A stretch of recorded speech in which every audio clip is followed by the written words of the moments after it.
If you're not getting enough screen time in front of the computer at work, playing on your smartphone all day, or watching TV, Mercedes-Benz wants to make sure you don't go through withdrawal while driving. The German automaker just revealed its beautiful new MBUX Hyperscreen ahead of CES, which kicks off next week as a virtual trade show because of, you know, the Rona.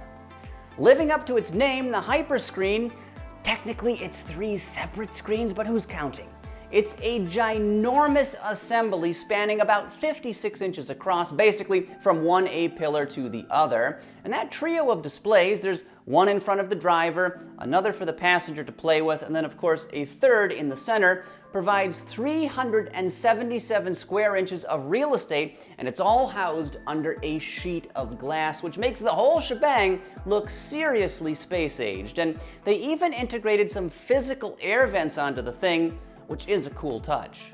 Of course, Mercedes-Benz is not the only automaker offering big honkin' screens. I mean, you can get them in Teslas or the new Escalade from Cadillac, and Byton is working on some pretty cool stuff too, but nothing else is quite like this. I mean, even the 12.8-inch central display that you can get in the new S-Class, I mean, that car's not even out yet, and it basically looks old-fashioned in comparison.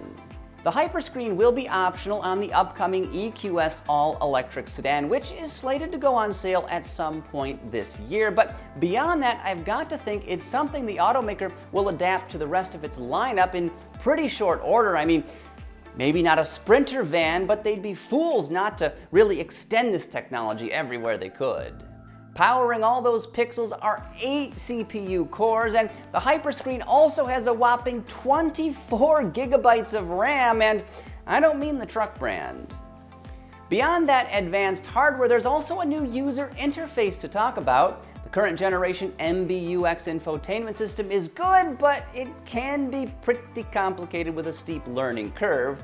Cleaning things up, the Hyperscreen comes with something called Zero Layer, which basically puts all of the most important applications right up top so you don't have to dig like a little meerkat through a bunch of different menus to get at what you need.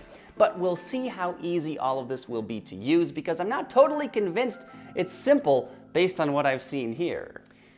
Artificial intelligence is another cornerstone of MBUX Hyperscreen. The system is designed to learn your habits and preferences and respond accordingly. So if, for instance, you always call your mom on Tuesdays after work, it can automatically remind you to do that, and hopefully you're still on speaking terms with her. And if you always use the suspension lift feature at a particular location to, say, drive up a steep entrance ramp or something, the system can remember that GPS location and then prompt you to raise the car when you return. It's pretty clever stuff that should make driving much easier in the future.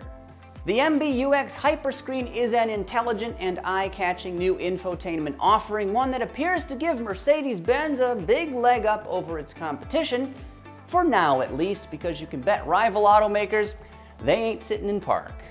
Hey there! For the latest news from CES 2021, keep an eye on the Roadshow YouTube channel, and heck, maybe you should even subscribe. I mean, I'm thinking about doing it. I hear it's free.